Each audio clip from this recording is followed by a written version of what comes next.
এবং দেশের মানুষকে না খাইয়ে বাইরে পাঠানো আমি কোনো মতে অ্যাপ্রুভ করি না। না, রপ্তানি বন্ধের তো দায়িত্ব আমার না, বুঝছেন? আমি আহ্বান জানাতে পারি কিন্তু আমি বন্ধ করতে পারি না। एकदम इन्होंने वक्त बदल दिया, जज्बात बदल दिए, जिंदगी बदल दी। ये मजाक हो रहा है, एक सेकंड यार, मजाक हो रहा है। এবার ভারতে পাঠানো হচ্ছে ৫,০০০ টন ইলিশ, তার মধ্যে ৩,০০০ টন ইলিশের প্রস্তাব পাশ করা হয়েছে।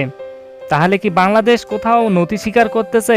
ভারত কিসের ভয় দেখিয়ে এই প্রস্তাব পাশ করালো? বিস্তারিত জানবো এই ভিডিওর মাধ্যমে, তাই সাথেই থাকুন। মৎস্য উপদেষ্টা নাহিদা আক্তার বলেছিলেন দেশের মানুষ আগেই ইলিশ খাবে, তারপর বাহিরের চিন্তা।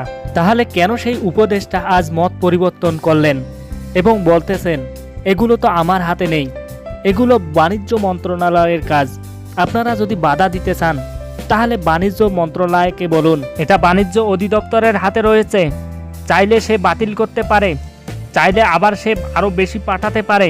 তাহলে আমরা ধারণা করতে পারি যারা উপর মহলে রয়েছেন তারা কি কোনো অদৃশ্য শক্তি দ্বারা আবৃত?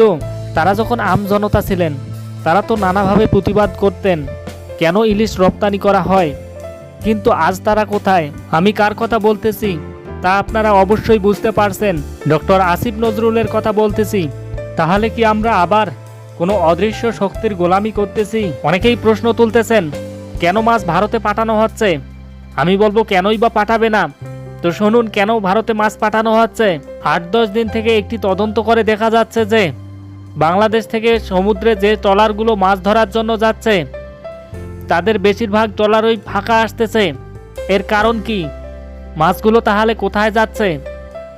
একটি তদন্তে উঠে এসেছে যে ভারতীয় কিছু ট্রলার গিয়ে সেখানে নগদ অর্থ দিয়ে মাছগুলো ক্রয় করে নিচ্ছে এবং সেগুলো ইন্ডিয়ায় চলে যাচ্ছে। এখান থেকে একটি বড় ধরনের রাজস্ব ফাঁকি হচ্ছে।